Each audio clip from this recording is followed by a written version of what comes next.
Org. It's the Dr. Laura podcast, but about her, not hers, because she also has one, but it's not about her, although it kind of also is. I'm Robert Evans. This is a show about bad people. Jamie, welcome back to the program. How are you doing today? How are you feeling? Thank you. I've been on the edge of my seat. I'm wondering, she seems litigious. Does that feel right? You know, she's got a lawsuit that she made in here. Mm-hmm. She's had at least one that was unreasonable, but she lost and gave up. She will be talking about a very reasonable over the revenge porn that gets posted of her. Yes. That one, although it doesn't go her way either. So she has a bad record with the law, I guess. Even evil people can be angry about revenge porn, I think. Yeah. I mean, I think we're being pretty fair to her in here. I'm certainly not accusing her of anything other than being a kind of media person that I think is unethical, but I still have that right. So before we get into the story, Jamie is not who I meant to call out there. Sophie has a thing to plug. Oh, yeah. It's hard when we don't have our cameras on. In the last couple days since we recorded this, my family lost our family dog, Sydney, who had been with us for 14 years. And she was immensely important to us. She was my mom's soul dog and just a light. And we were fortunate enough that she got wonderful end-of-life care from our vet. But most people can't afford veterinary care these days because it's so expensive. And I just wanted to plug an organization that my vet recommends that does work to help people with who need hardship support during times when their pets might need life-saving or life-enhancing treatments. And that is paisleypaws.org. That's PAISLEYPAWS.org. The .org is important. There's another thing that's .com, not .com. It's .org. So I just wanted to plug that. And yeah, Sydney was really special. So hug your pets. Rest in power, Sid. Yeah. Hug your pets. Buy them the nice food this time. Yeah. Mm-hmm. Don't economize on your pets. Always buy them the nice food. Go into debt for your pets. Go into debt for your pets. Rob a bank. For your pet. A lot of people are doing it these days, and it seems like there's no consequences. So, watch the movie, watch like the first 2/3 of Heat and like the first, watch like the right 6 minutes of Reservoir Dogs, and then don't watch anything else from those movies and go rob a bank. I was just say Sydney was definitely pro-crimes. Mm-hmm. There you go. Speaking of crimes, John Wick, an entire, crime in the interest of dogs franchise. Yeah. People love committing dog crimes, but not those kind. They hate a specific kind of dog crime. On behalf of dogs. PaisleyPaws.org.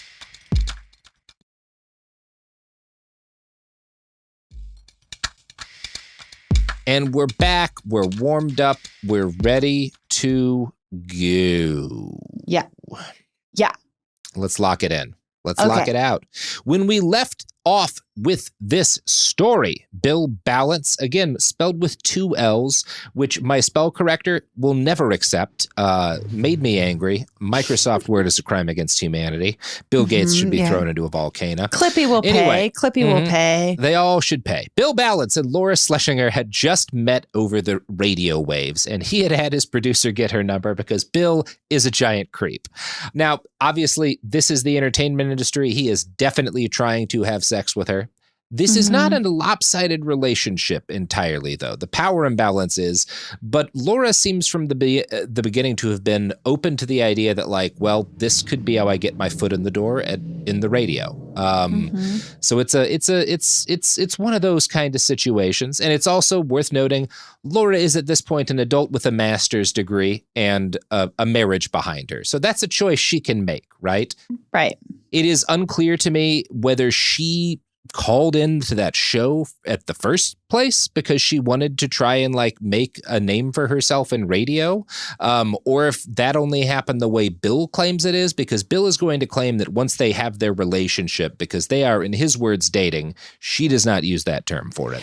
The tricky thing is, I feel like we have yet to encounter a credible source in this story. Not one good source on the life of Dr. Laura. It's really challenging because you're just like, every time the new source is introduced, it's somehow less credible than everyone we've met so far. Yeah, that's the right way this book goes, right? Yeah. That's the right way to look at this book. And part of why I'm trying to suggest that maybe Laura went into this with a plan is because Bill is a liar and he is going to claim that he's responsible for her wanting to be in radio. And I don't know if I want to give that to Bill. Dr. Laura is, among at least whatever else you want to say about her, a pretty like motivated, self-directed, rational person. Mm-hmm. So I don't know, but the truth will never be knowable here. The day after Laura calls into his show, Bill is within 24 hours at her parents' home. He describes her as having what he called a, quote, 1,000-watt gull-wing smile, which is not a phrase I've ever heard. And he claims that he convinced her she was a star and that she should get into radio. Laura has backed up aspects of this. Here's how she described their meeting. He came to my parents' home and sat across the table from me and looked me in the eye and said, someday you're going to be an international radio star. He's in the business 35 years and he's never done this. And this is not a pickup line. We're at my parents' house, for gosh sakes. The closest to radio I'd ever been was turning one on to get the weather report. I had no interest in it, no designs on it. But she does after Bill's call, and Bill gives her a pretty full charm offensive. He takes her to dinner at Musso and Frank's, which is a fancy restaurant in LA, to talk about her future. Wow. Again, did Bill, because also one of the possibilities here is that Bill was both simultaneously a creep who wanted to hit on a younger woman and also thought she would be good in radio, because he actually does like help her make connections in radio. So I guess several different things are possible here, and we don't really know which, but it's definitely gross. Yeah, definitely gross. But, you know, in the interest of, I don't know, I feel like so many, I feel like I'm coming to Dr. Laura's defense. Fuck. But she hasn't done anything I think is wrong here. Yeah. No. I mean, I feel like this is like this kind of situation is the source of so many fraud complexes where I think that two things are true here, which is that this man is a fucking creep. And obviously, I mean, if she was untalented in radio, like in a, you know, ethically valueless sense, she would not be on, you know, she wouldn't still be working. Yeah. You know? Yeah. So he wasn't wrong, but he was a pervert. He wasn't wrong, but he was a pervert. And again, there's a lot of unknowables here, but Laura becomes a fixture at the station after this. She's initially just like a very regular guest. She makes, I think, some money doing that, you know, especially when they like bring her in to help basically co-host episodes or segments. Okay. And she gets, as a result of this, because she's on Bill's show so much, she gets offers, I think, initially from the same station. She gets like little jobs, right? She's not given her own show right away, but I think she's doing some guest hosting here and there. She's doing some like announcing. She's doing some just whatever kind of VO they need, right? Mm-hmm. Bill describes her as not a natural, someone who has mic fright, like is scared of the microphone to start, but he says she develops skill and keeps with it. She certainly gets good at it. However, you know, she started. Where Bill and Laura's stories largely diverge is that he says they started sleeping together and were in a relationship for more than 2 years. Laura sort of denies this, but not fully. Okay. And it was the reason why Bill, as I said earlier, leaks a bunch of her naked photos to a porn website, which he does in exchange for $50,000. Oh my God. Isn't he rich already? He's a real creep. I don't know. I don't actually know how rich he was, you know? These guys also snorted all their money back then. So like it's entirely, this man was a huge radio shock jock in 1971. All of that money went right into cocaine. Good Lord. Yeah. So you kind of have to go back and forth here. I generally prefer to build on this stuff, but like Bill sells naked photos of her and also like letters and notes that she had written him and signed him, like while they were seeing each other, right? He provides all of that to this porn website and to, I think, when it becomes a big deal, but a couple other places, because she like ignores him at a party and denies that they ever saw each other. And so he's like, I'm going to be a piece of shit, make money, and also get get back at her for not respecting me or whatever. Like that's the full context of why that stuff comes out. And it is here that I should note that while Dr. Laura was an adult when this relationship started with a master's degree, Bill was the same age as her dad and had served, in fact, in World War II with her dad, but as a captain. So, well, not like in the same unit, but like that's the age gap, right? This is like creepy. Yeah. Just really don't want to be sleeping on the details of how bad a person Bill is. I just also don't want to like infantilize her in this. Yeah. The way he describes their relationship, she slept with him to get her foot in the door and then abandoned him as soon as she didn't need him anymore. And if that's what happens, I'm glad Bill's angry about it, right? I'll say that much because he definitely sucks. This is also a piece of shit.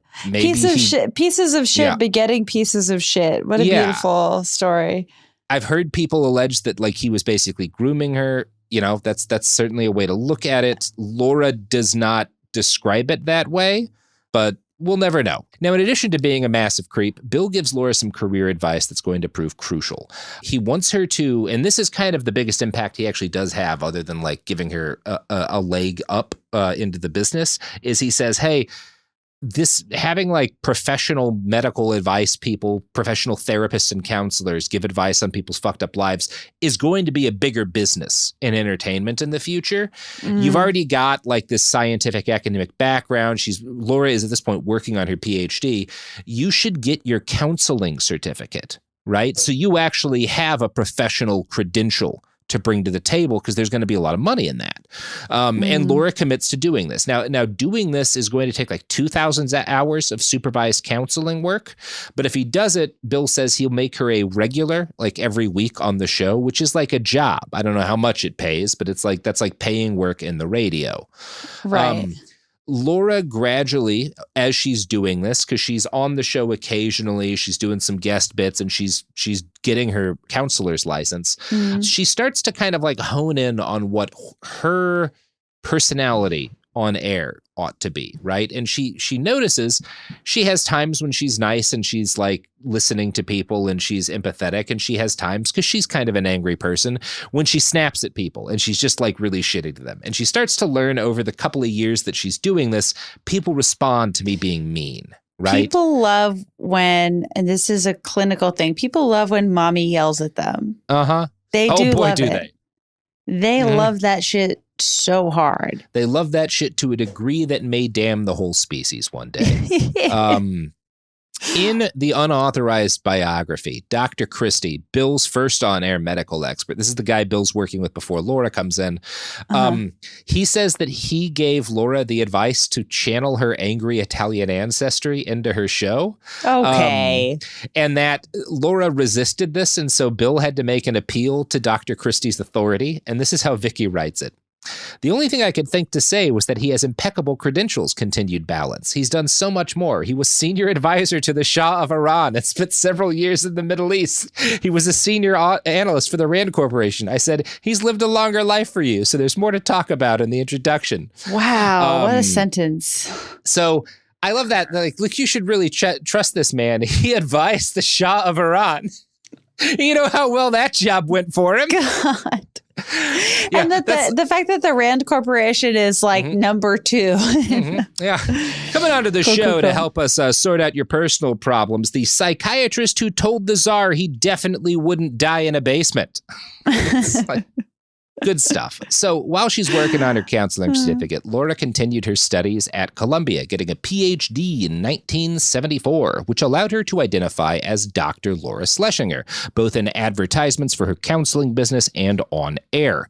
She would call herself doctor and then describe herself as a therapist or a relationship expert, etc.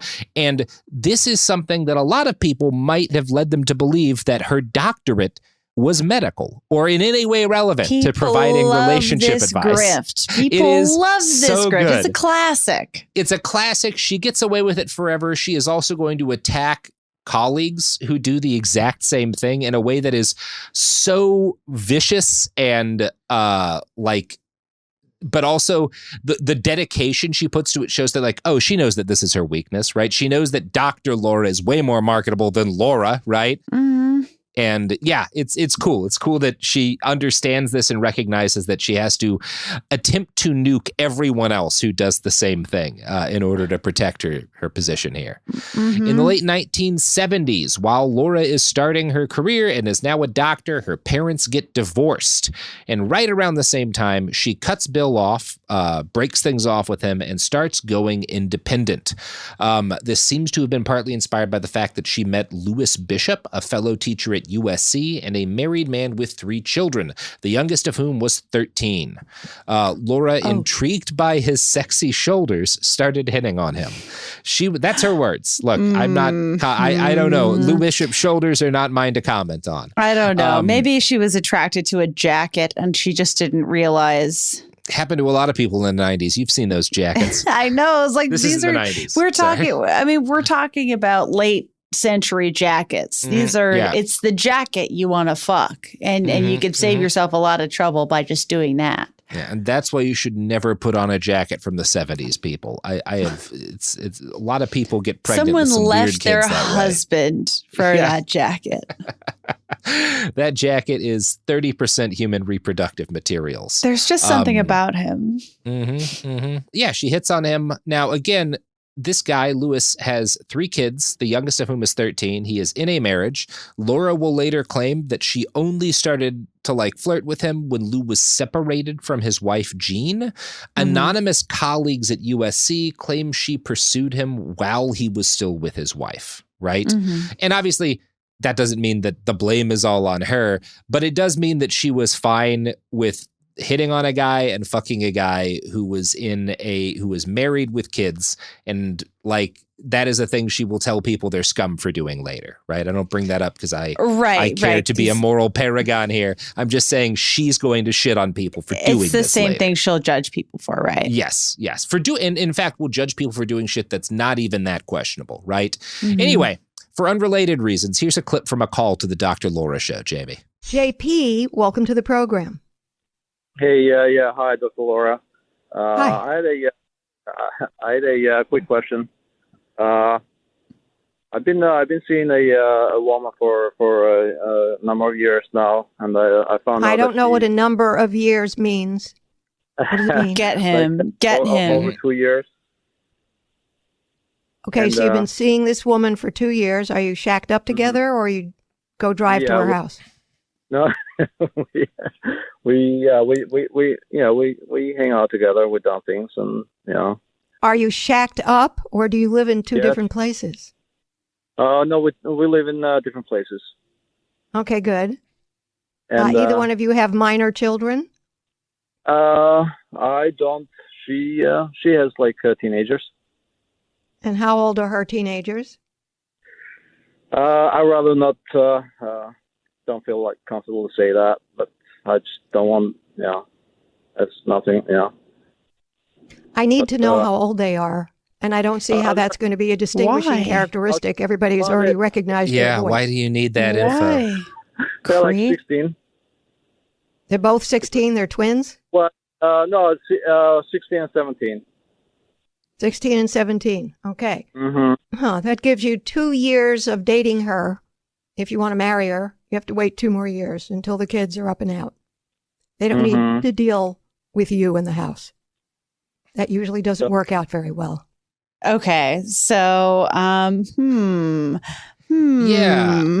Yeah. So that's fucked up, right? Because number one, this guy just does not even, because what she actually did was get into a relationship with a married man behind the back of the woman in that relationship, and then the family broke up as a result of that whole thing.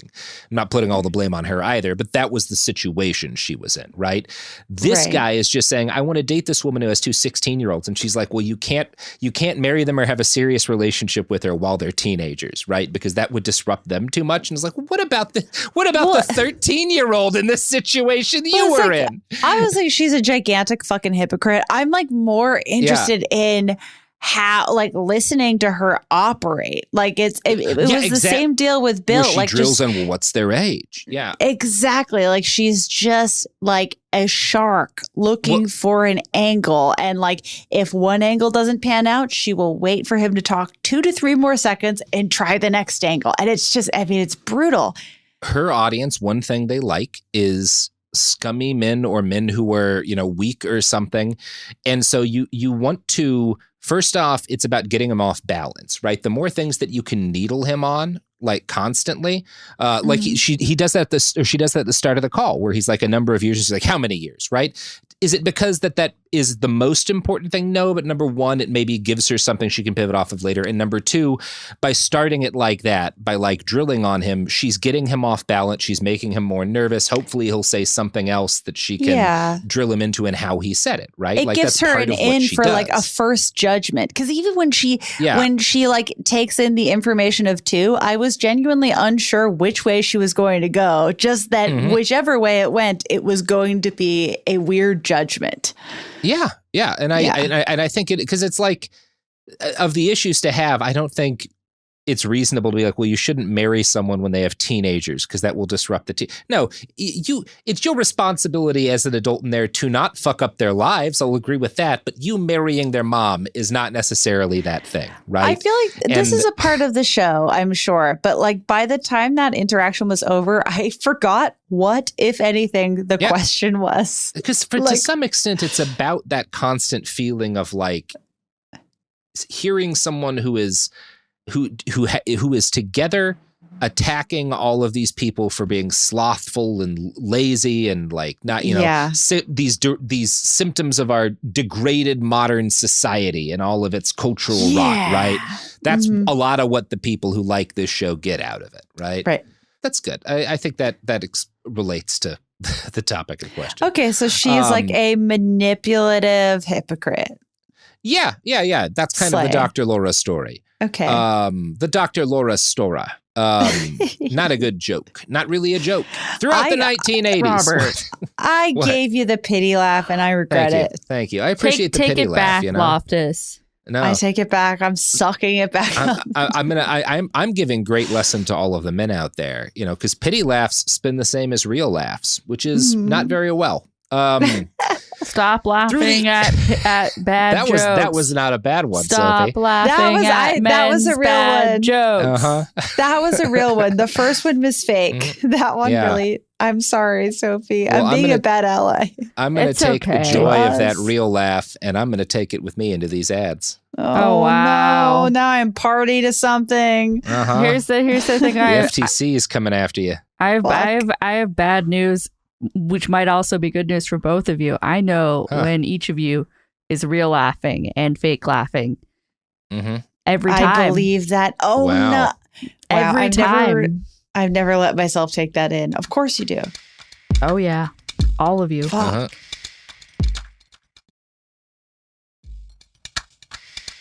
And we're back. What a great time. What a great time to be alive.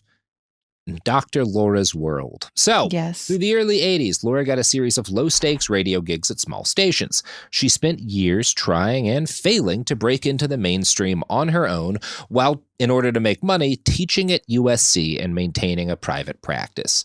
Her first big break was in September of 1983 with the nationally syndicated program Breakaway. Like a lot of shows, they were trying to capture the success Bill Balance had seen by bringing in a resident therapist to help gawk at people. Laura does well enough in this job that soon she is pitching her first TV pilot for a show called Conflict. Frasier wishes. If only. Frasier would have loved this show. In his fucking dream. I mean, this I actually guess he would have did been a pretty good episode of Frasier. Yeah. Because the idea would be that like people would come to Dr. Laura with problems and she would give them advice. They would take it. And then 6 weeks later, they would come back to discuss if it had worked. Now, this was not going to be a real, like even in the pilot they bring in actors, which is not abnormal for reality shows. But when she has a show later, she will lie about people being actors. So I'm going to assume it would all have been lies. Okay. this doesn't sell. Laura will continue to try to force her way onto television, a dream which she does technically succeed at, but never really works out for her. She is a radio star, right? Mm-hmm. I found a demo reel, which to my best knowledge dates from sometime in the late 1980s to early 90s. What stands out to me in this video is that this is a Laura who has not yet become the person we've heard in the clips that I've played. She is less aggressive, more nervous, more focused on actually providing some sort of useful feedback. And she's wearing a fabulous brooch. She is wearing a nice brooch. And I'm going to let Jamie play some of this, or Sophie play some of this audio for me while I Women are all the same to you. Write an apology letter for that. Hello, Sue. I have a daughter. I want to know how I can tell my daughter how far she can go on a date and when I begin to tell her that. Yeah, how old is your daughter? My daughter is 15. Has she been dating already? No. Mm-hmm. I want her to start dating, and I want to know when to start telling her these things. How do you assess your daughter? Do you think she's a bit shy? Yes, she's very shy, very, very shy. And I'm afraid that she needs to know this because I don't want her to go too far in trying to win acceptance with the guy. Oh, so it sounds, I guess I had a feeling that you were thinking that maybe for her, the sexuality might be a tool for making the connection or for communication or for getting acceptance or approval by a guy. Right. Yeah. Now, there's a couple things that are really interesting about that to me. For one thing, you would not find that, I think, irresponsible if that was how a therapist talked to you, right? No, Like it seemed like she was like, I think she's, oh God, there's so much Frasier. There's so much Frasier low-hanging fruit here. Yeah. She is always like, whether she's doing a good or a bad job, she's always listening very carefully. But this was like a non-menacing, like actually instructive kind of listening. Yeah. The questions she asked, number one, her tone is not aggressive. And number two, she's clearly not using it to needle, but to actually get more information, which she seems to actually process and respond to rather than take in a separate direction, right? Like if this was on her show, she would never say, okay, so it seems like you think your daughter might be looking at sex as a way to connect to people, which is a reasonable and fair way to express a worry about like a teenager having sex, but without like being judgmental. You're just saying, I think maybe they see sex as this. And so this, I'm concerned that it might lead to this or that, right, in their relationships. As opposed to, oh, she wants to shack up because she thinks that's how you get boys to like you, or something like that would be how Laura would express it today, right? Right. I mean, even the tone that she says shack up with, like it's just, this doesn't feel like there is an explicit agenda to it, even though it's like, I'm sure that the, like advice she's going to give is like fairly conservative, but like, but it doesn't feel malicious in the way that the first clip did. Yeah, and it's because it's really not, because at this point she doesn't realize how much money that's going to make her, right? Yeah. My therapist has a roommate, so that's how I know she's good. Yeah. It's interesting. Like, it is actually good therapy advice that she gives. Like, later in that call, the mother discusses that, like, I made a lot of mistakes when I was her age in regards to relationships. I'm afraid she's going to repeat my mistakes. And Laura's advice is very responsible. She's like, well, you should go to your daughter. You should open up about your own life and how you feel about the choices you've made. And kind of maybe that can guide her to like where you are, right? And I'm like, yeah, that's actually good advice, not just yelling at your kid, not just saying you're not allowed to do this, but being like, well, look, this is what happened to me when I was young. Like, this is maybe information you should have. And here's how I feel about it. I think that's like responsible advice. It's not like overwhelming or shocking advice, and I think that's why this doesn't work, right? There's no good TV show and people having thoughtful therapists consider their problems. Reasonable conversations on television. You want the worst people you've ever seen being insane assholes to each other. That's why Always Sunny's been on the air for so long. Well, I really do. I was thinking about this. I forget what show I was watching a clip from. It might have been like that show Couples Therapy, but like people either want to watch a reasonable person talking to the most unhinged, or most troubled patients imaginable, or the Louis reverse. Theroux effect, yes. Yes, or an unhinged therapist scolding like pretty well-adjusted people. Theroux. And nothing in between. Yeah. Sorry, Louis. God, get him. Yeah. Watch Weird Weekends. There's a great episode on that with preppers that really predicts a lot of our current or at least shows the early stage of our current weird militia communities. Okay. Great show. Louis. Complicated man. Speaking of complicated people, Laura's life is pretty complicated because while she is trying to get a radio show and working as a therapist, she and her now husband Lou have a kid. Lou had been a teacher when they had met at the school she taught at and had to retire in disgrace because of everything that happened with Dr. Laura. And so he is kind of like working as her manager for a bunch of this period. I don't think he is not the breadwinner, to be sure, right? Okay. It seems like a lot of the family finances are on Laura's shoulder. That's the feeling that I get. None of this is like precise, but that is at least what I'm led to believe by Vicky's book. Who knows how accurate he's kind that of is. like he's mommaging her a little bit. It seems like it if how the mostly anonymous people Vicky quotes, like if that's accurate, right? There's so many despicable people attempting to tell this story. Only that bad you're just people. like, who only knows? bad people. Because you can see a world where it's like that is just a tool to emasculate. No him one or who whatever. doesn't suck has ever been within 30 feet of Laura Schlesinger. Like that's the lesson of this. So we'll never know. We'll never know. There's no Forrest Gump like character to give us insight. Tragic. There is, however, a son named Derek with a Y. Sorry. Okay. It's an unhinged way to spell Derek. There's no other way to say it. Look, I'm not trying to punch down Derek, but your name is not spelled right. Derek, we support you and your, I think, almost inevitable, ska interests. Wait, it's also now if one Derek joins R. a ska band. Wait, Yeah, Robert. DerYk. Thank you. Ska. Yeah, definitely. This guy's skanking. He's got a name that would have made him fit in the Mighty Mighty Boss Tones. Maybe he gave him the idea to do that embarrassing album about George Floyd. Oh my God! Look, the city hasn't bounced back since. Ska has not bounced back from that album. No, it's just no something one you can't pick it up after that. Wow. So I love let you have any chance to do a ska bit. I'll let you have it. A couple years after Derek is born, Laura is going to make a major point of like her show that women who have kids should not have a career if they can avoid it, that it is not fair to raise kids and have a career at the same time for a woman. And I want to give you an idea of how she talks about this. I want to play you a call from a woman named Rosemary who is on track. She claims to be partner at a law firm and is trying to decide, should I get a nanny for my kids, right? And here is Laura's response. Rational, I'm sure. If you were your kid, what would you want your mother to do? Ugh. I would definitely want my mom to stay home with me.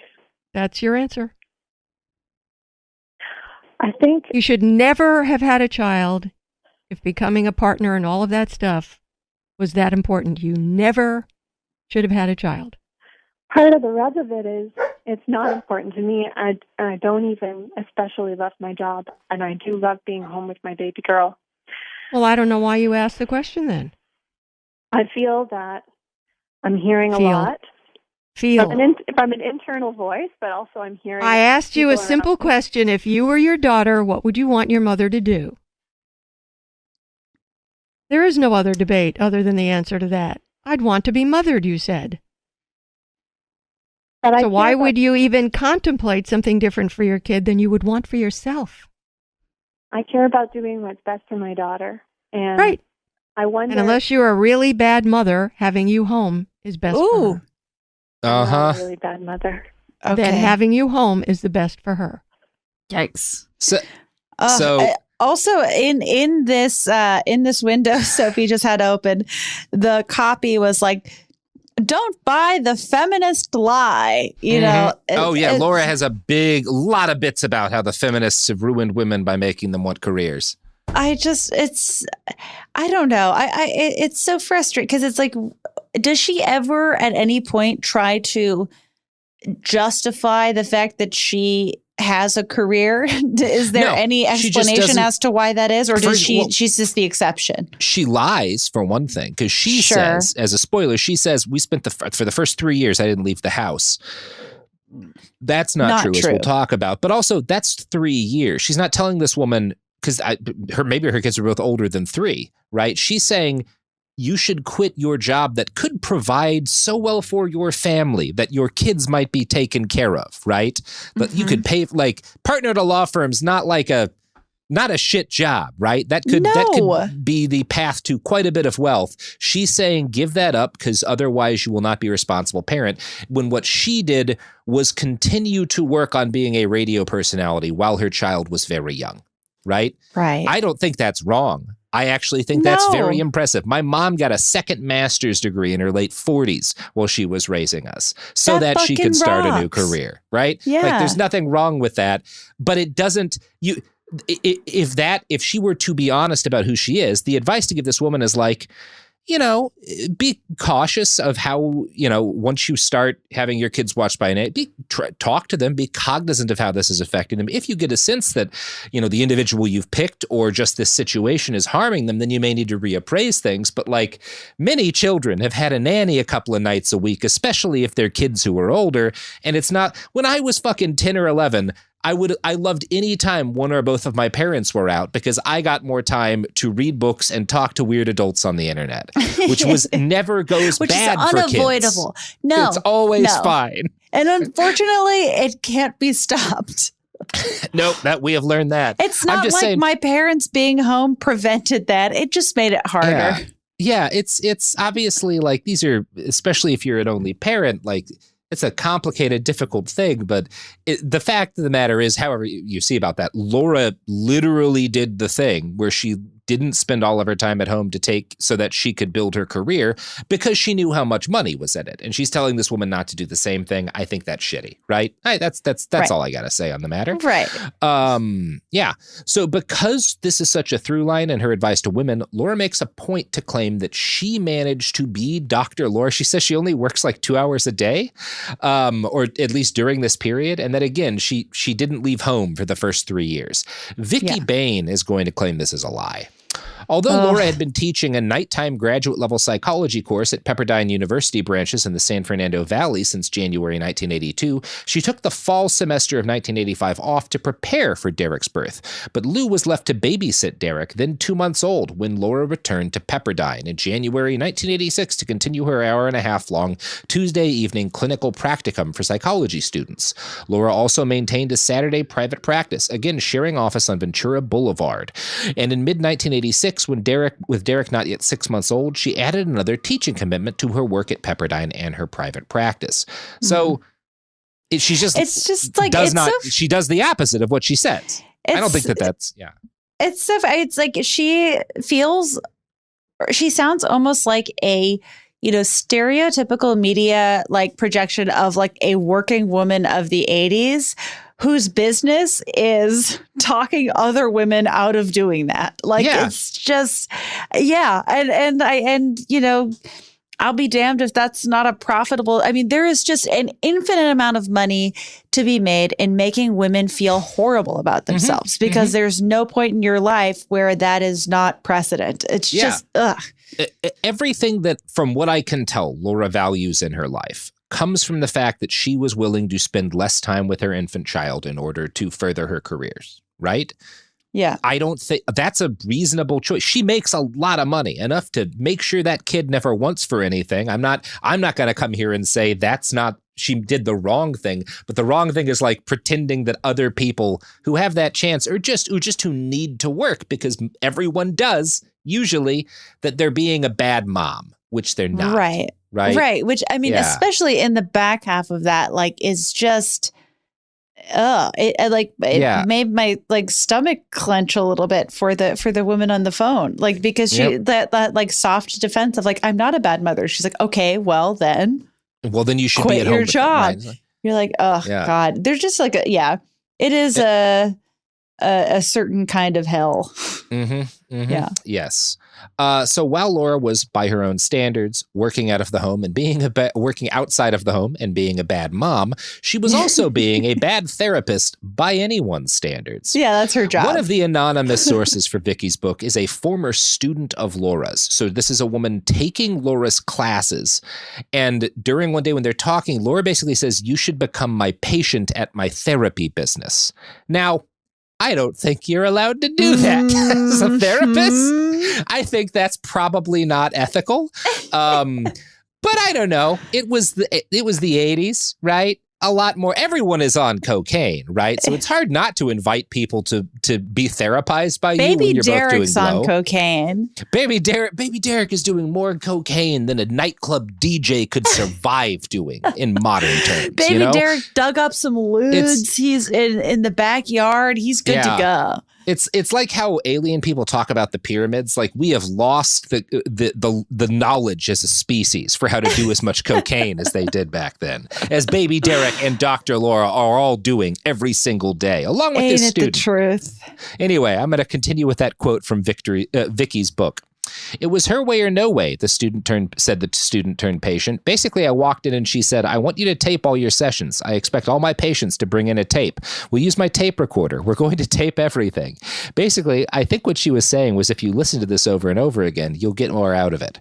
According to this patient, the tapes were returned to her after each session and are still in the patient's possession. They document some boundary-breaking activities between therapist and patient. Over the next 2.5 years, this patient met with Laura almost weekly, paying her $100 an hour for her work.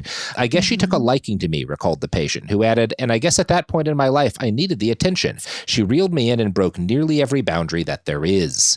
For example, the former patient said, there was a young man she was seeing right before me, so we would kind of pass each other there in the waiting room. She would talk to me about what some of his issues were. That really freaked me out because I wondered if she was telling the next person about me.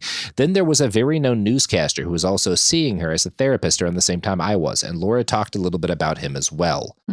She asked me to babysit her son on several occasions. Laura said, I don't talk to my sister and Derek doesn't have an aunt. I want you to be his aunt. So that is a boundary, you know? I've had a therapist who that is bad. Yeah.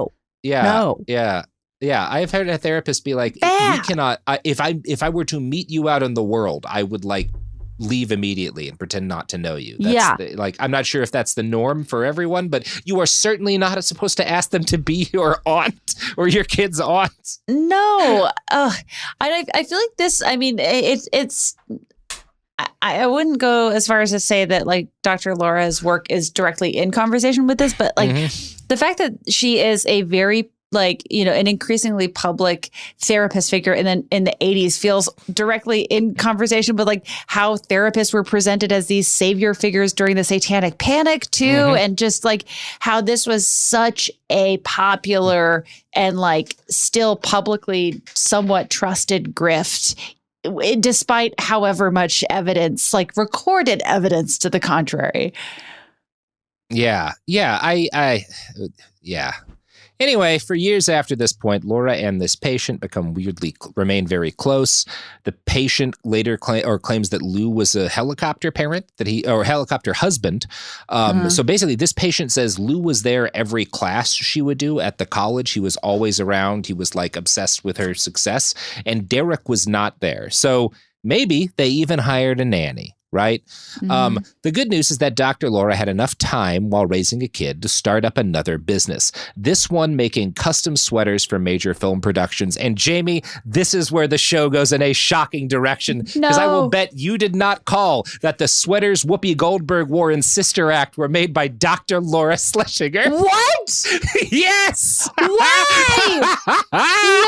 I just fucked the audio file so bad. I screamed too loud. Oh, what a win this was. Coming across this, Jamie, there's an experience. I feel like I am the only one who can understand what like pirate captains felt when they like landed and actually like hit treasure in their shovel, right? Because that's how it felt reading that detail. I am floating 3 feet above the ground. The slack from my mic to my Zoom recorder, the only thing tethering me to the earth. How? God, fascinating stuff. Robert, at least one custom sweater. What you do. I know. This is beautiful. I love it. It's glorious. She also made some of the Lost Boys costumes in Hook. There's no way to be ready for that. No. It hits like a cyclone. A woman's heart is an ocean of secrets. Like amazing. You just never know. Wow. No, folks, I don't know which sweater in Sister Act that Dr. Laura made, but it was apparently for Whoopi. So Well, I would be open to, someone start like a poll. The next time you watch Hook. which sweater is giving you an aura of menace? And just see. Anyway. Wow. Wild stuff. Yeah. So Laura is finally syndicated on air in the mid-1980s, but she loses the show. This is another unhinged twist.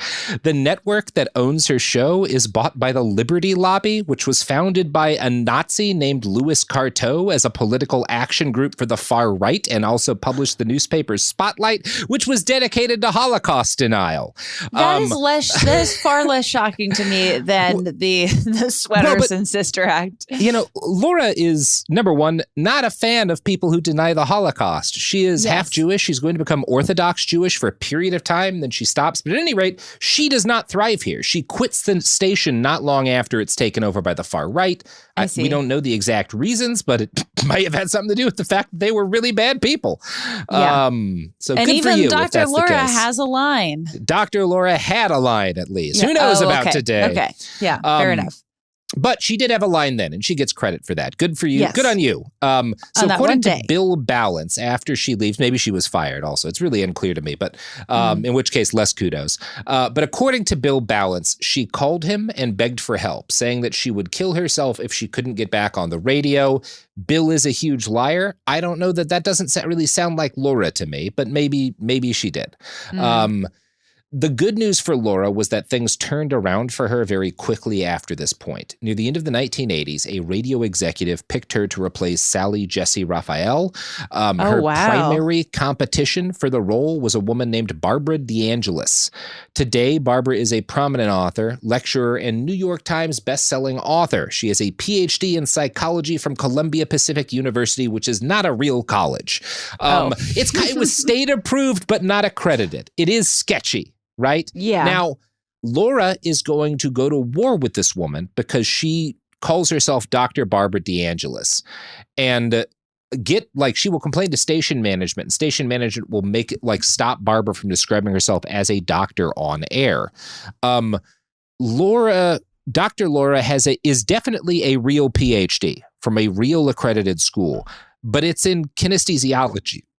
It is not in anything relevant to what she is doing on air. It is not in therapy or in counseling.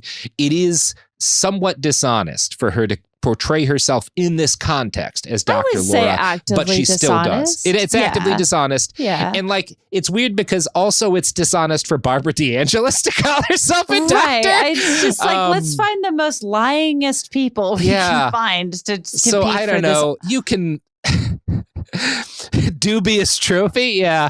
You can feel however you want about that, but she's definitely a hypocrite, right? Sure. Colleagues at the time added that Laura was by far the most aggressive person at the radio station. Any disagreement or conflict with her was likely to result in weeks or years of vicious shit-talking. And this is what Barbara says happened to her, that Laura basically becomes almost stalking her in a professional sense. This escalates to Laura sending in anonymous complaints to the Board of Behavioral Science Examiners that Barbara DeAngelis was fraudulently portraying herself as a doctor, which I guess she was. Anyway, she also sends a letter to the DA of Los Angeles accusing Barbara of practicing medicine without a license, which I don't know that Barbara was doing, although maybe. This is a very boomer woman right. It's watching the Barbara v. Laura war. I don't like either of these people. Yeah. Right. You're all of these generic boomer women names lead to no good. I wish neither of them had ever had a job giving people life advice, I guess is where I land on the Barbara v. Laura debate. It's hard to find someone professionally giving life advice who also has a pathological need for attention. Look, I have known a couple of people who were good enough at life that I think their advice has would have a monetary value, and they are all way too busy living good lives to get on the radio and do that job. Right. And that is what is supposed to, and that is the beautiful catch-22 of people worth listening to. They're usually too busy to talk to you. That's exactly right, which is why you're left with people like me. And that's why we're here. Ponder that while you listen to these ads.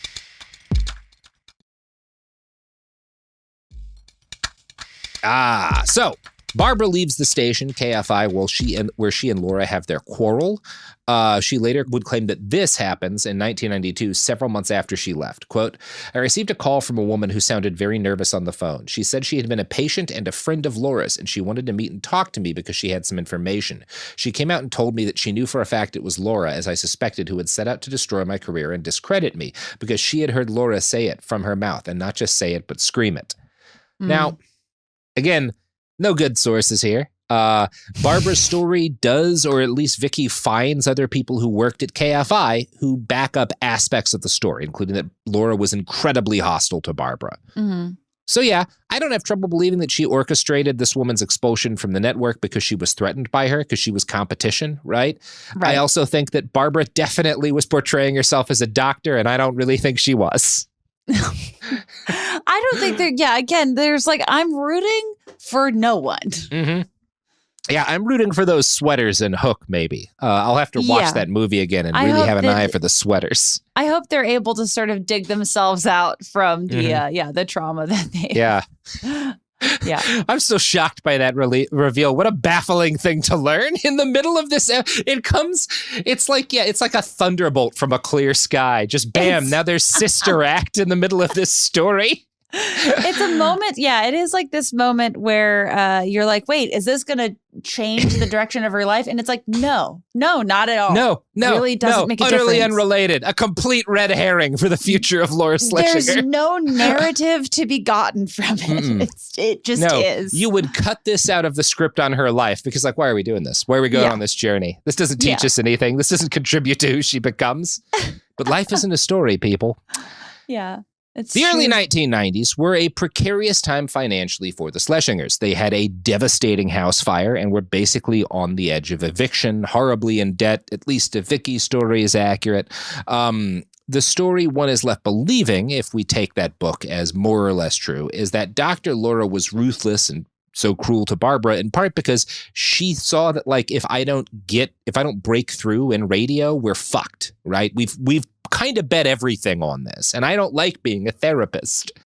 We get a vision of her during this awkward period through a piece of rare, nearly lost media, or at least we can learn about her a little in her absence in this lost media, because we're not actually going to hear her in this. This is a recording of the Meeting of the Mouths, a radio special hosted by Tom Lakis, who I think I've done ads for. He's one of the first shock jocks. He came right after Bill Balance and right before Howard Stern, right? So if you're looking at where we land on the Descendants chart, Lakis comes out of Balance. Stern kind of is birthed somewhere in that miasma, although Stern is on the air by the time they're talking about him. I just need to say, I absolutely hate, detest, despise the phrase "meeting of the mouths." It's horrible. It's so gross. No. And this is like a big radio special. You get a bunch of hosts together in a room, right? So Laura's big enough that she's made it into the room with Tom Lakis, who's a significant name. Also in this video is Barbara DeAngelis, Rush Limbaugh, and some other dudes who matter less than either of them. So this is during that awkward period. I don't have any of Laura in here because she's very quiet. So is Barbara. And it's kind of unclear to me when one is talking or the other because they're not on great audio. And all women sound the same to you. Just say it. All women sound the same. But the point is that you learn a lot about her position here. This is 1990. She and Barbara are kind of just putting in very little, right? It's mostly Tom Lakis and Rush Limbaugh, who has just exploded at this time. It gives you an idea of where her standing is, right? If this had been a couple of years later, Laura would have been talking as much as Rush, because she does become that level of figure. So this gives you an idea of kind of where this is her early career. And honestly, we could get away without playing this clip, but Rush Limbaugh's going to say something here that I just feel I've had to listen to it, and now you're going to listen to it. And for some context, this is Tom Lakis and Rush Limbaugh arguing about the band Two Live Crew, who have had to cancel several shows after being accused of profanity. You're not allowed to throw in another hard left like this. I know. It's wild stuff. Tom is arguing Two Live Crew shouldn't be censored, basically, right? I don't approve of them being so profane, but it's bad that they're having to cancel their shows. And Rush being like, as long as the government doesn't have a law saying they can't do their show, it's fine, right? That's the argument. And I'm just going to play you a clip from that argument. Just warning, Jamie listeners, you're going to hate this. Oh, you're not going to be happy, but it's happening. Well, why do we gather here?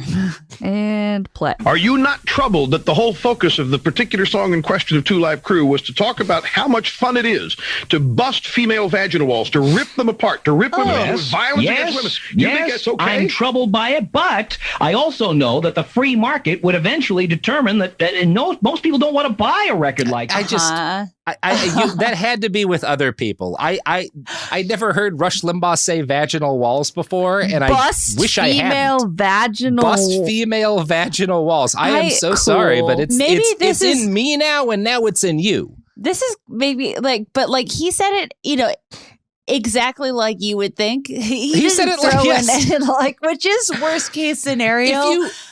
If you were like a comedian doing a fake Rush Limbaugh voice and like reading out rap lyrics, right? Because you thought that was funny, you would say that phrase the way that Rush said it there. Well, that's like that guy's whole beat, right? That's the Rush Limbaugh effect. That's the Jordan Peterson effect. They're always performing a bad SNL fucking audition Ben Shapiro of themselves. reading Wet Ass Pussy, right? Like, yes, that's part of the appeal. That's part of their appeal. Comedians are left dead in a ditch over the self-parody.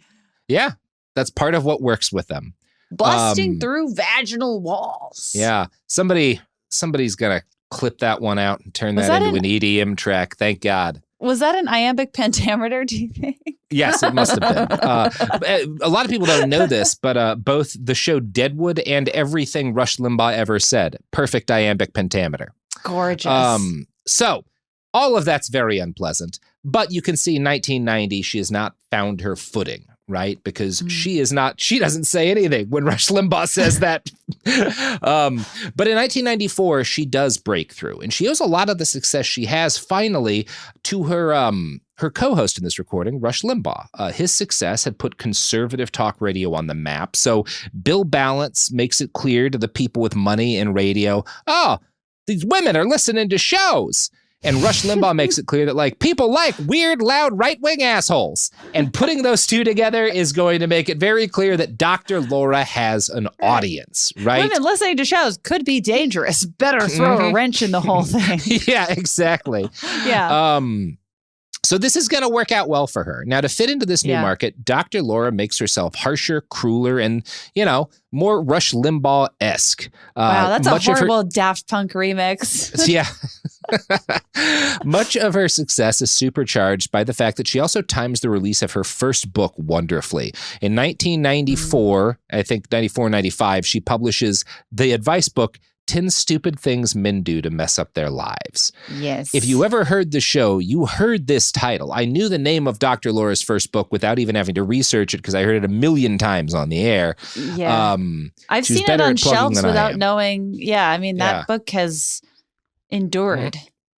It absolutely has. And I'm going to read you the first 5 chapters. And each chapter comes with like a little sentence that I guess is supposed to be a descriptor. Oh. Number 1, and these are, again, the 10 stupid things women do to mess up their lives. Number 1, stupid attachment. Is a woman just a whoa, whoa, whoa on a man? You typically look to the context of a man to find and define yourself. I don't understand why she wrote that. That doesn't. What is a whoa, whoa, whoa on a man? What does that mean? Anyway, stupid courtship. I finally found someone I could attach to, and other stupid ideas about dating. Desperate to have a man, you become a beggar, not a chooser in the dating scene. Whoa. Stupid devotion. But I love him, and more stupid romantic stuff. You find yourself driven to love and suffer and succor, or do you spell that sucker in vain? Stupid passion. Oh, yeah. Oh, we're breathing hard. It must mean love. You have sex too soon, too romantically, and set yourself up to be burned. Stupid cohabitation, the ultimate female self-delusion. So stop lying to yourself. You're not living with him because you love him. You're living with him because you hope he'll want you. You generally can't tell me that this isn't just like articles written by Carrie Bradshaw in Sex of the City. Absolutely.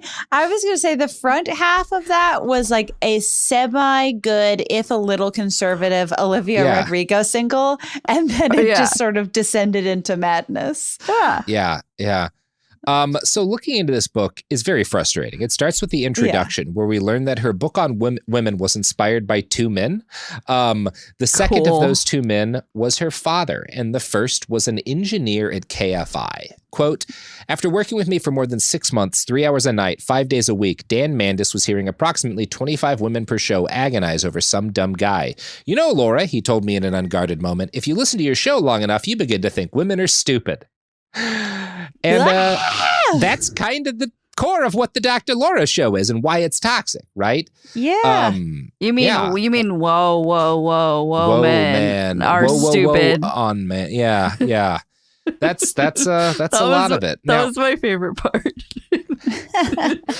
She has, again, as I talk about, like, she is kind of like, succeeds by doing the thing that is still a lot of how like internet discourse works, right? You find someone who's saying something you can clip out of context or something shitty, and then you lay into them for a bunch of people who don't know them, right? Like that's the gist of Dr. Laura. That's why the internet works the way it does. We all want to believe that we're smarter than we are, right? And Laura aimed herself specifically at a special kind of middle American Christian conservative, someone like my mom, right? People who have had tough goes of it, who are scared or angry about the things that they see out in the world. And they want, they need, rather than blaming the systems, to blame the freeloaders, right? The people they imagine are responsible for their difficulties, the people that they imagine are less responsible and good than they are. And Dr. Laura provides that, right? It's just like same as it ever was, right? Now, it is not a coincidence that Dr. Laura explodes in popularity in the mid-90s. This is the tipping point for modern conservative grievance politics in the media. And they're angry because Bill Clinton has just, to their eyes, unjustly taken power from them after 3 presidential terms and is a very immoral man. And his immorality coincides with an explosion online in explicit films and TV like The Simpsons, right? You get all these in like media that conservatives get angry about, right? When the Simpsons may seem tame to you now, but early in its time on the air, Barbara Bush, when she was first lady, attacked it, right? Which is why there's a whole Simpsons episode starring the Bushes. Yeah, I was like, that is good context for that episode. Yeah, she attacks the show because she does, like, The Simpsons was fairly unique in that period, a show where there's nothing redeeming about the country or about like a lot of the people in it. Like the police are corrupt. The mayor is a crook. All of the politicians are crooks. The adults are alcoholics, Right. The teachers don't have the best interests of their students. No, they do not give a shit about their students. Yeah. They're like, it's beautiful. It's perfect art. It's very cynical, and it made a lot of it. It's part of this. It's not the only thing doing, but it makes a lot of conservatives feel attacked and under fire. Right? Mm-hmm. A lot of conservatives who maybe wanted to feel that way because it's more exciting than just living in the suburbs, taking your kids to school, working 40 hours a week at an air-conditioned office, right? You want to feel like you're part of a culture war. You're being attacked, right? Right. Like it gives you there's a sense of order. There's a sense of control. Yeah. And a sense of action, right? Yeah. Now, I found an interview with Dr. Laura from 1994 in the Los Angeles Radio Guide. It quotes her as saying, "My values are an oasis in the middle of a moral nothingness. I am single-handedly trying to change this lack of ethics and values." Great stuff. Oh, so she's a crusader for. She's a crusader. Yes. Took part in the breaking up of a marriage, or told secrets from her patients to other patients. Was Christ not flawed, engineered Robert? The destruction of another woman's career, but like whatever, right? She's an oasis of morality. Yes. So during this interview with the Los Angeles Radio Guide, which I guess used to have enough readers to be a magazine, she described the chief problem of modern women as, quote, "They define success by things other than their family relationships." Mm-hmm. I mean, Laura hates her entire family, aside from, I guess, her kid and her husband, but certainly does not have other family beyond that she's close with. And the feeling doesn't seem like but has a great career. On the other side. Right. I don't think that's wrong to be fucked up with your family and have a good career. I'm fucked up with my family and have a good career, but it's wrong to tell people you shouldn't do that. Right. I wonder, I mean, I know that there's no clean answer for this, but it's just like, it seems like from a very young age, she has both had a fixation on control and a sense of order and been imbued with a deep sense of self-hatred. I cannot stop thinking about that. Like, it's all connected of like, well, what is the best I can do for myself while maintaining the same level of self-hatred and like spreading it around. It's just, ugh. Yeah, it's good stuff. It's awesome. That's what I meant to say. It's the essence of right-wing politics, right? Everything I disapprove of is bad, and I am the lone voice for truth fighting back against it, right? It hurts me to do this, but as your Christ-like figure, I have to do it. Now, in that interview, Laura does sum up her only flaw. Generally, I want my way, and I want it now. Aside from that, I don't have any bad habits. Mm-hmm. Now, that's it's fun stuff. And when it comes to the harm a person like Laura Schlesinger has done, I can focus just on her historic context, right? As we've said, she paves the way for guys like Jordan Peterson, even for, like, I mentioned the Bechdel cast. Obviously, this podcast has, as we owe something to Bill Balance, we also do to Dr. Laura, but so does fucking Joe Rogan, right? Like, these are all part of. Yeah, I would say, I would say more so. Yeah. Yeah. Not in the direct kind of content, but that she makes space in media and shows how she's part of the growing awareness that executives in TV and in radio, just all over entertainment, have with like, oh, there's a lot of money in people's messy lives and people being mean to people in messy lives, right? Mm-hmm. She's not the only person doing this, but she's massively successful, right? She's the number one radio personality for years. In 2011, she's the number 5 audience on the radio. She's huge for a very long time. People love to get yelled at by mommy. Yeah. Yeah. So I could focus on all of that, and I guess we will a little bit, but I want to focus more right now on the damage that her advice can do to individual people. You don't have like a book of the experiences of everyone who called her show, but you can occasionally find people who called in or who listened to her talk about the impact she had on them in places like Reddit. And this may spoil where the story is going, but I found accounts from several women about how Dr. Laura affected them in the narcissistic abuse subreddit. God. I'm not laughing at narcissistic abuse. It's just like, that does kind of describe the Dr. Laura show. She would pop up there. Yeah. Yeah, of course. And here's one person describing their experience. Back in the 90s, I was and I've edited this a little bit for length.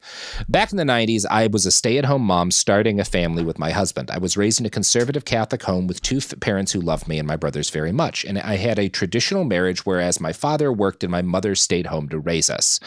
Fast forward to the 90s, listening to Dr. Laura. My husband was gone a lot. We lived far from family. There were many red flags in my husband's behavior, treatment of me, but I'd listened to Dr. Laura during the day and vowed to be a better wife, to be kind to my husband, to treat him better, respect him more, nag him less. What that did was cause me to ignore the red flags of major character flaws in my husband. I recall for some reason my husband was doing or saying something I believed was out of line, possibly calling me a bitch or neglecting to come home when he said he would, not calling while traveling. I'd turn on Dr. Laura and hear about how if you choose to marry this man and make babies with him, then suck it up for the sake of the kids. I stayed and ignored major red flags for years. At the time, I was listening to Dr. Laura and I was blaming myself, and he was lying to me about everything he did the second he stepped in the door. It was ideal because his office was an hour commute from our home in Southern California at the time, so he kept me and the kids a safe distance from his hidden lifestyle. This is obviously a man who has a whole life cheating on her, is a narcissistic abuser, right? I'm not going to go into the details of it. We don't need that on the radio show, but this is how she describes listening to the Dr. Laura show as making her think she did the right thing by ignoring the fucked up shit he was doing. Right. Mm-hmm. Anyway. Well, I mean, it's like I'm at least glad. I don't know. It's so fucked because I feel like, the internet at large is often, I think, like used as the complete villain of how this stuff gets perpetrated, but it obviously goes back before then. And in this case, it seems like the internet has given this person a space to actually air it out and talk with people. Because, I do think it's valuable, as angry as I often get at the internet, at social media, for how much more toxic it's made this, to note that, this was happening in the radio This has probably happened before the radio. I'm sure like magazines that have, it's I a haven't mass looked in this as media much, problem. but who have, you get like these, mail in your advice stuff, right? That stuff predates Dr. Laura, where you send in a letter and they give you advice. I'm sure this kind of stuff happens. I think the lesson here, Jamie, is that we need a secret police force empowered to kill on sight anyone who knows or talks to more than 3 other human beings in the course of their life. It's just prune that shit down. Truly prune that shit down. Mm-hmm. Yeah, it's true. The problem is communication. And as a person, you cannot expect the majority of people to internalize more than 3 things about you. No, truly, no, that's it. Yeah. I think I can build a better future now, Jamie. I think we know. Wow. I know what I'm going to go to Kamala with if she takes over from Joe. I think this could this could revitalize American politics. Imagine an America in which no one knows more than 2 other people. Wow. That's a utopia in my mind. We will become a proper country. We could become a proper country. Yeah. So another user in that subreddit mentioned reading one of Dr. Laura's other bestsellers, The Proper Care and Feeding of Husbands. And it was in this book that Dr. Laura publicly espoused her belief that women have an ethical objection to have sex with their husbands, even if they don't want to have sex. This is a staple of her advice. And it's interesting. I found a whole review of this book on like a super far right, like homeschooling Christian nationalist website. Mm-hmm. And one of the things they explain is that like, look, women need love. Men need respect most of all, right? And you're not respecting it. They don't say this, but like they advise her book. And what she is saying is you are not respecting your husband if you don't let him fuck you. Right? It is that direct, and I have to play so him. It's just like pro-marital rape. Is that where we're headed with this? I don't know, more or less, but it's a little differently fucked up than that. She is not saying women don't have women don't have the right to not consent to sex with their husbands. She is saying you are being a bad wife if you ever say no. Okay. And there actually is kind of a difference there. I'm not saying one's better than the other, but it is a little bit of a difference. Evil third thing. Got it. Evil third thing. And I want to play you a clip of this from her modern day YouTube show. Just listen to this. This is her reading a listener letter. I've never been married, so I'm soaking up all I can to help me when I do marry. Is it absolutely never okay to say no to your husband even when you're sick? Not being there yet, I'm curious what tips you can give all women for overcoming not feeling well to go forward and still have sex with their husbands.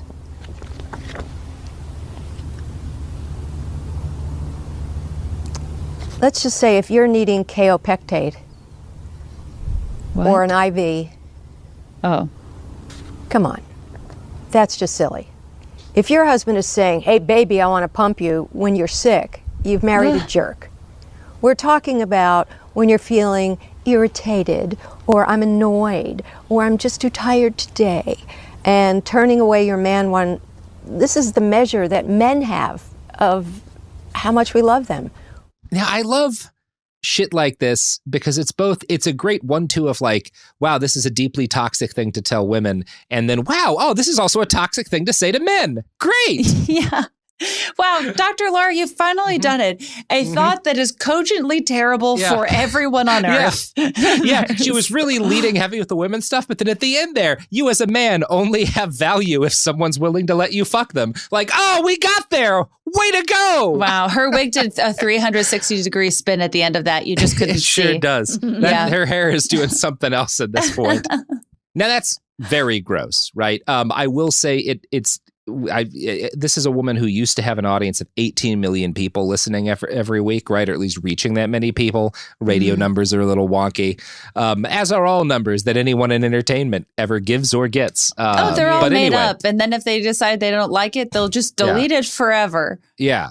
And this video has 182,000 views in 14 years. Dr. Laura has 41,000 subscribers. So more people than you'd hope for, but she is definitely not diminished, chugging along the way that she used to, right? Yeah. Now, I find what she's saying here especially funny because another major line in her, again, because she's saying here, like, you have to fuck your husband whenever he wants because, like, your only value is your ability to make him feel wanted by being able to have sex with someone, right? The other thing that she says frequently is women today are pigs. And women today are pigs for seeing life purely in terms of like sex and short-term pleasure, when the thing she's making clear is that the only relationship men and women can have that is valuable to the other involves sex. So it's beautifully incoherent. And I want to play you a clip of her calling modern women pigs. I was raised by my grandma listening to you. I remember growing up hearing that all too often women strive for short-term gratification instead of long-term satisfaction. Now I'm ready to turn 30 and could really use a refresher in that course. Is there any way I can receive an update or something to refresh my own memory on these talks? It would be the utmost and helpful as to where I am in life, trying to remember about what was said about long-term satisfaction. Wow, this is so timely, because these days, most women out there are pigs. Are you shocked that I said that? Oh. Do you think I'm talking about you? I might be. Is it 1, 2, 3 minutes, 3 hours, 3 days, 3 dates, and you're already having sex with somebody you don't know? That's the short-term gratification. That's the pretending there's a relationship. That's the pretending that somebody gives a darn about you. That's the pretending that somebody respects you, cares about you. You know what? Here's the deal. You know he's in love with you. I don't need to know what the deal is. No, we don't. Clock me, Dr. Laura. See if I give a rat's ass. I hate to say it though, but that's also that's a perfect example. Like, yeah, she's really good as she's good at understanding how to speak for an audience, right? The way in which her voice builds up, the way in which she changes her voice, like the different tones she uses, her cadence, the way in which she organizes that response is just like, yeah, that's someone who has been broadcasting for more than I've been alive, right? Like, yeah. I enjoyed the whenever she said pretending, that yellow font came up on the screen in big letters and said pretending. It was kind of like the more you know looking. She's fun. Better as a broadcaster than her editor is as a video editor. I enjoyed it. Look, I hope Derek was editing that shit on iMovie. With a fucking Y right there in his name. I hope he charged a hefty hourly rate to edit mommy's little videos. That was bleak. I mean, she is clearly a master at finding any angle to make a person, real or imaginary, to feel horrible about themselves. But it doesn't, I don't know. I feel like this specific style of shaming doesn't hit the way it once did. I don't know. What do you think? No, that's, you've seen her decline, right? And part of it is that she just isn't, she's always been kind of culture war adjacent, but never as much as people are today. I think she would have found it kind of undignified. She would never do, not that she's any better, but like the degree to which all of these people become caricatures of themselves in every form of media imaginable, I don't think she would have been comfortable with. I think she wants too much control over her image to get that close to a bunch of other media figures, right? I think that's my feeling of it. I just wonder, I mean, honestly, because she's well into her 70s at this point, I wonder if there's just a part of it is like at some point, I wonder this about, older people who are involved in the culture wars conversation. I'm like, how are you not just fucking exhausted? Are you not just tired? It's exhausting. Yeah. I'm 36 and I fucking hate it. It's exhausting to like bear witness to, much less participate in, I would imagine. She might just be fucking tired. No. Yeah, I think it's because some of these, I don't think she is quite, although she has some of that, but like guys like Rush Limbaugh were born to be culture war ghouls. Yes. Whereas most of us, people like you and me who have grown up in the middle of this fucking thing they helped start, we maybe have gotten involved by nature, but I don't know about you, Jamie. My ideal life is being a weirdo with like a radio show talking about cryptids who lives in the woods and one day just disappears while hunting for Bigfoot or one of those worms in Mongolia that has lightning powers. That's what I would like to disappear searching for. Is that what Dune was about? Don't answer. I think Dune might have been inspired by that Mongolian worm, Jamie. Awesome. That may or may not exist. I'll never know.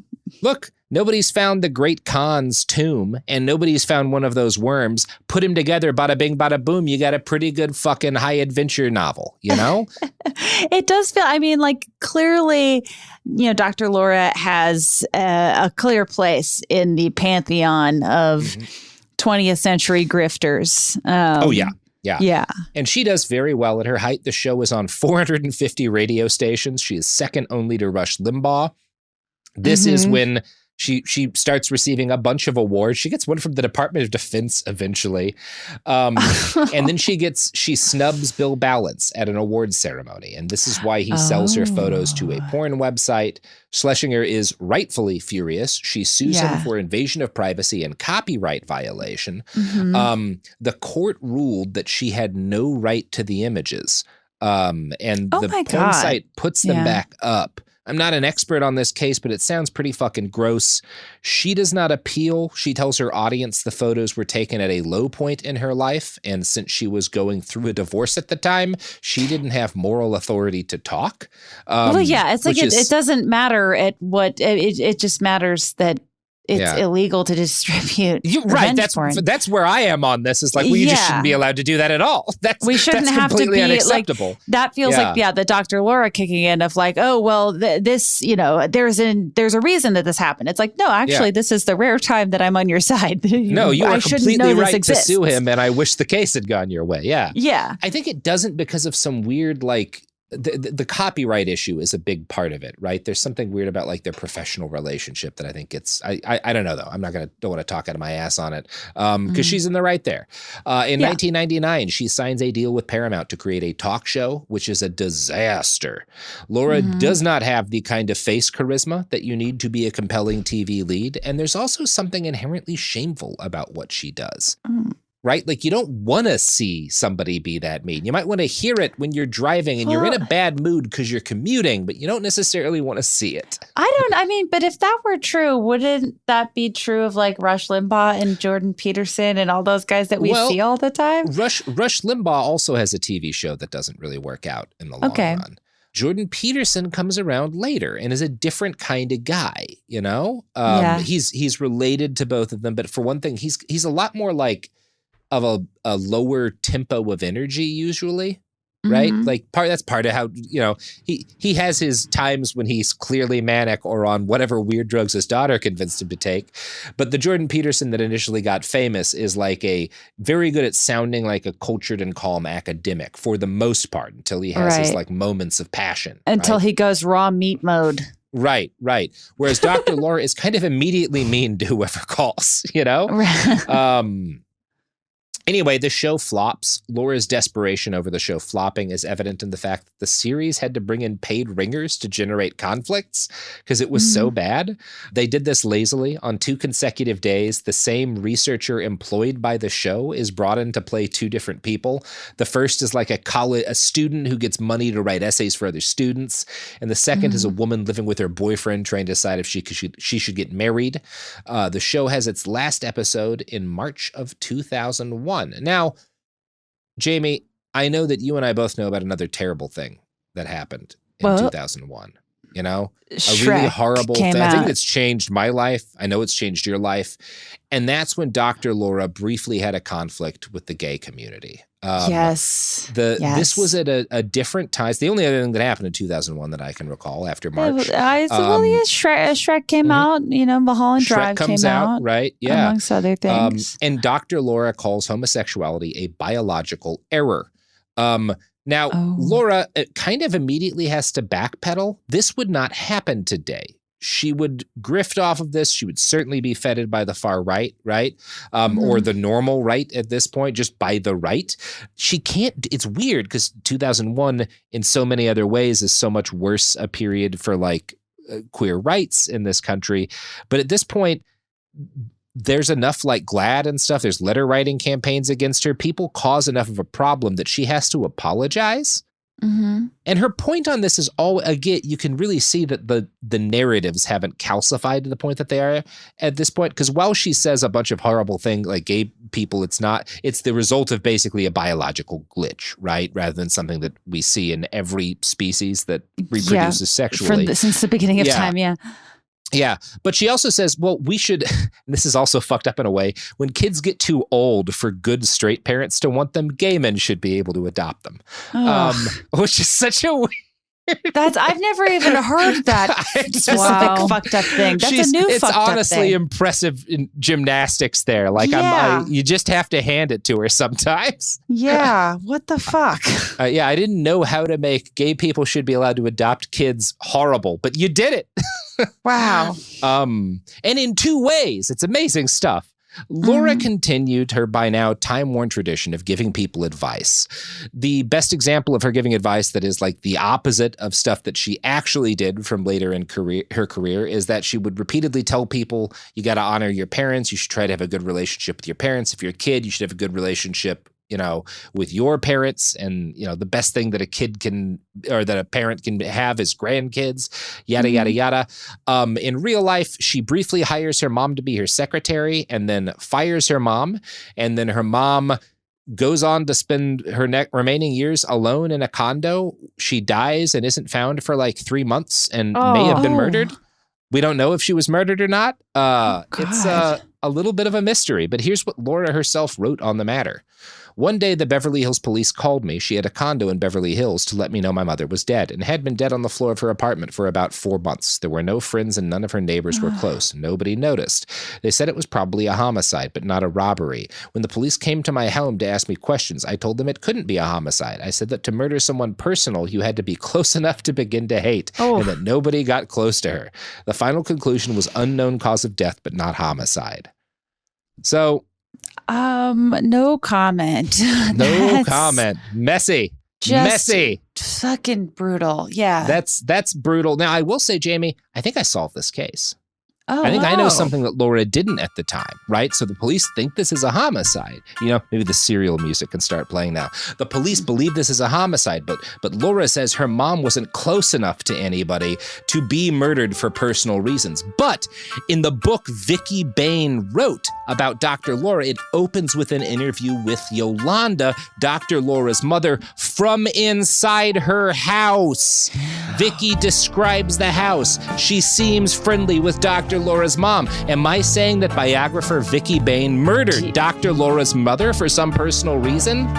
Not in any legally binding sense. We'll never know. Listen to the next 11 episodes of my podcast on who killed Dr. Laura's mother, which is okay to joke about a little because she hated her, Yeah. I don't know. Maybe it's not. Who cares? What are you going to do? And then I will start a rival podcast called Vicky Bain Innocent, and here's why.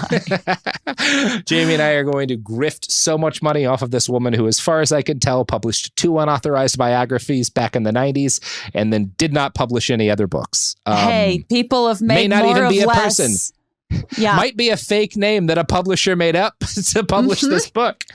No way to know. Anyway, up to the mid-aughts, Dr. Laura remained one of the most successful broadcasters on the planet. All of this took a disastrous turn on August 10th, 2010. Up to that point, Dr. Laura was like the number 5 broadcaster in the country by audience. But on that broadcast, while talking about modern comedy, she says this. Black guys use it all the time. Turn on HBO, listen to a black comic, and all you hear is nigger, nigger, nigger. I don't get it. If anybody without enough melanin says it, it's a horrible thing. But when black people say it, it's affectionate. It's very confusing. Jesus Christ, Dr. Laura. She goes on. Because I'm not going to play all of this. Maybe I should. But like the lady she's on the phone with, who I think is a black woman, says, well, you were like really comfortable saying the N-word a lot of times on air. That's kind of weird. And Laura gets really angry and uses it 11 more times, just being like, yeah. Then she says a lot of blacks only voted for Obama because he was half black. And when the caller disagrees, Laura says, don't NAACP me. Oh. So Jesus, that's not great. Jesus fucking Christ. Not great. Yeah, quite a blow up. So this is what does her in professionally? As a big name, yeah. She issues an apology later that evening and then apologizes it's like, on air. It's fucking something. Yeah. Basically, at the end, you think probably there was a backroom deal. She doesn't immediately quit, but she quits at the end of the year. She goes on Letterman to be like, I'm quitting in order to regain my First Amendment rights to say whatever is on my mind. Yeah, good on Letterman for letting her give her perspective. Yeah, thank God. But nobody really wanted to hear it after this point, even though she is still doing it. So, well, there you go. At very least, it doesn't seem like she is endured meaningfully outside of her only demographic. It seems like it's ever been, generationally. Nobody knows who fucking Bill Balance was, right? No. But we do live with his. I mean, Howard Stern's still on the air. Not to say that, but we are part of we exist in a space that he helped make, right? And a lot of the worst people on the internet today, a lot like Jordan Peterson being the example we keep going back to. I don't know if they wouldn't, I'm not going to say there would be no Jordan Peterson without Dr. Laura, but he would have had a lot more work to do to make that space if she hadn't been there first, right? Right. And make no mistake, I believe in Dr. Jordan Peterson. I believe he would have found a way. But, certainly didn't hurt. This is fascinating. Dr. Jordan Peterson finds a way. Mm-hmm. Wow. From just a looming presence in the Barnes and Noble aisle to knowing that she is, I don't know, in no small part made some of our worst schools possible. And also made the one of the sweaters in Sister Act and the Lost Boys costumes in Hook. If you remember nothing else, that feels about right. Yeah. Yeah. That I am going to rewatch Sister Act tonight and guess which sweater. I could rewatch. You know what? Let's all rewatch Sister Act. That's a very gentle. Rewatch a good. Yeah.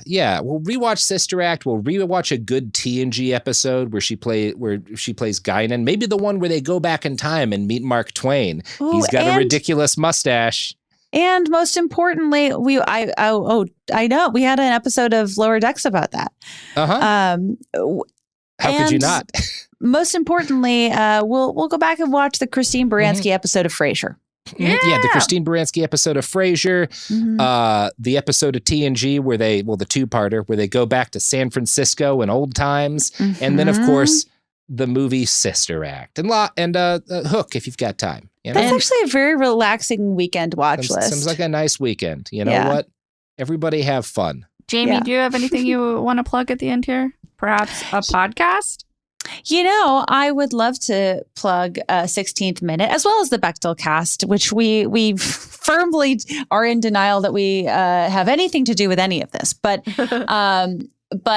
yes, listen to 16th Minute on Cool Zone Media. There's actually a lot of what I was thinking throughout this episode had to do with an interview on a recent episode with Carol J. Adams, author of The Sexual Politics of Meat, who was harassed and doxxed for weeks and like an entire summer by Rush Limbaugh back in the day, and then went on to be harassed and doxxed by Jordan Peterson fans just a couple of years ago. And we talk about sort of the, illusion that this is an internet problem when it, has existed in a very similar form for a long time. So, check out my interview with Carol. And if you just like internet main characters, that's the show.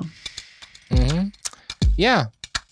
Go to hell. I love you. Bye. Behind the Bastards is a production of Cool Zone Media. For more from Cool Zone Media, visit our website, coolzonemedia.com, or check us out on the iHeartRadio app, Apple Podcasts, or wherever you get your podcasts.